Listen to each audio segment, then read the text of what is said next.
Welcome to Capital Catch-Up, your deep dive into the latest action from the halls of Congress. I am Victor. And I am Lenny. Today, we are unpacking a series of significant legislative proposals, committee actions, and the daily administrative workings of our government. We will start with a major focus on protecting everyday Americans from increasingly sophisticated financial fraud. That is right, Lenny. Both chambers of Congress are addressing this through the Guarding Unprotected Aging Retirees from Deception Act, or the GUARD Act. In the Senate, we have Senate Bill 2544, and in the House, we have House Resolution 2978. This legislation is specifically designed to help state, local, and tribal law enforcement agencies fight back against cyber-enabled financial exploitation, such as elder financial fraud, general digital fraud, and what are known as pig butchering investment scams. For those who might not know, pig butchering scams involve fraudsters building trust with victims over time before convincing them to invest in fraudulent cryptocurrency schemes. It is a devastating crime that often targets retirees. What the GUARD Act does is authorize local and tribal agencies to use existing federal grant funds to hire specialized personnel and acquire advanced blockchain tracing software. This is a crucial procedural detail. Instead of creating brand new, expensive programs, the bill allows local agencies to redirect existing federal grants toward high-tech tools.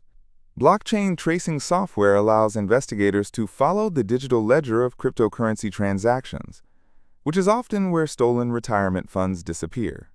The bill also mandates that federal law enforcement agencies provide technical support for these blockchain investigations and requires federal entities, including the Treasury Department, to submit comprehensive reports to Congress on how prevalent these scams are and how well current enforcement is working. It really modernizes our local law enforcement response. Now, moving from consumer protection to government accountability, let us talk about House Resolution 1399. This measure focuses on transparency and the use of taxpayer funds within the House of Representatives itself. This is a very direct mandate. House Resolution 1399 requires the Committee on Ethics and the Office of Congressional Workplace Rights to publish a consolidated report within 60 days. This report must detail the names of members, delegates, or resident commissioners who have been involved in monetary settlements for sexual harassment and misconduct, along with the specific amounts of public money paid out. It does not stop there either. The resolution also requires the disclosure of aggregate financial data for all other workplace-related settlements involving both members and employees, even if sexual misconduct was not a factor. The goal here is clear: to ensure public oversight and ensure that taxpayers know exactly how their money is being used when it comes to settling misconduct claims within Congress. It is all about upholding the integrity of the House. Next, let us discuss a major shift proposed for child nutrition during the summer months.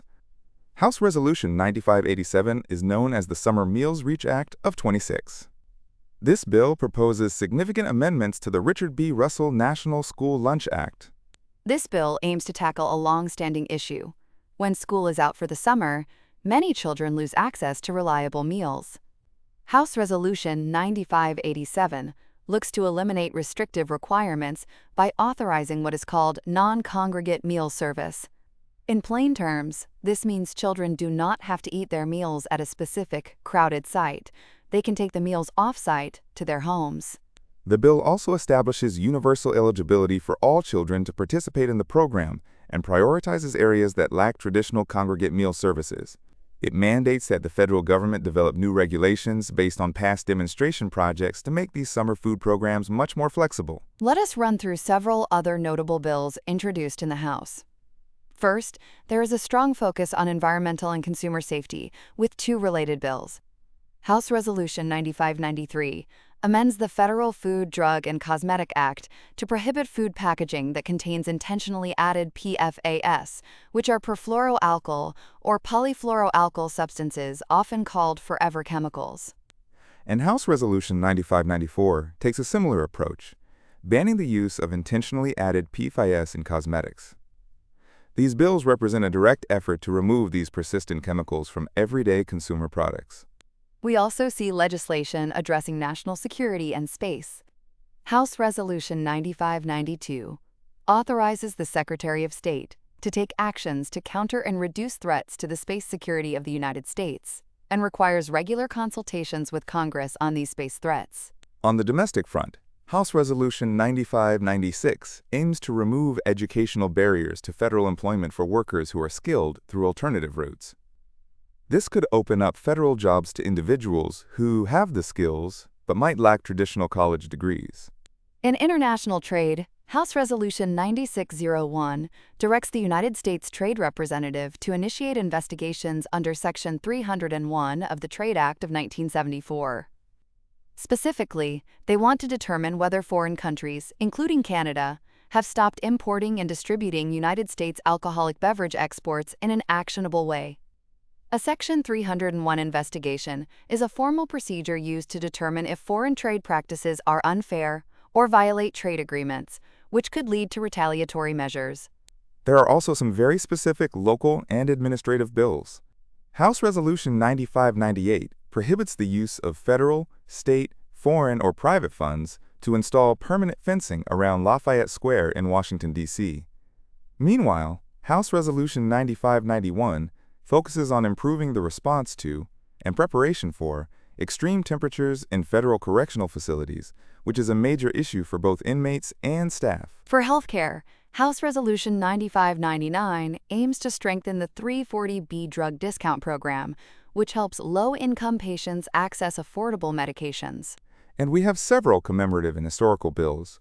House Resolution 9600 approves the location of a commemorative work for Thomas Paine, whom the bill calls America's indispensable and unsung founding father. House Resolution 9595 authorizes the President to posthumously award the Medal of Honor to Sergeant First Class Jorge Otero Beret for his acts of valor as a member of the Army during the Vietnam War. There is also House Resolution 9597, which would designate the Civil War defenses of Washington National Historical Park. This park would comprise National Park System lands and affiliated historic resources in the District of Columbia, Virginia, and Maryland that were part of the defenses of Washington and related to the Shenandoah Valley Campaign of 1864. The bill also directs a study on how the Civil War history of both the North and the South can be assembled and conveyed to the public.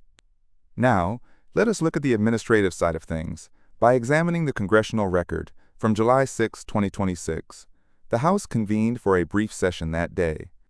It was mostly focused on administrative housekeeping, including a prayer, the pledge, and formal approval of the previous day's journal, before adjourning until July 9th. During this brief session, the House received various executive communications regarding military actions, arms exports, and federal agency management reports. But some very interesting work happened at the committee level.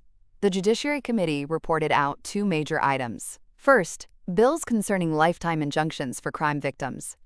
Second, a constitutional amendment to fix the size of the Supreme Court at 9 justices. When a committee reports out a bill, it means they have formally approved it and sent it to the full chamber for potential debate and voting.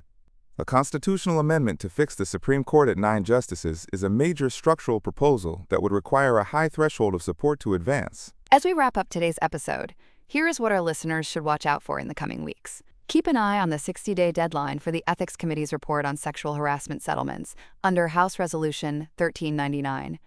Also, watch for any movement on the Supreme Court size amendment reported out of the Judiciary Committee, and monitor how local law enforcement agencies begin to utilize federal grants for blockchain tracing if the GUARD Act continues to advance. That is all for today's Capital Catch-Up. Thank you for listening, and we will see you next time.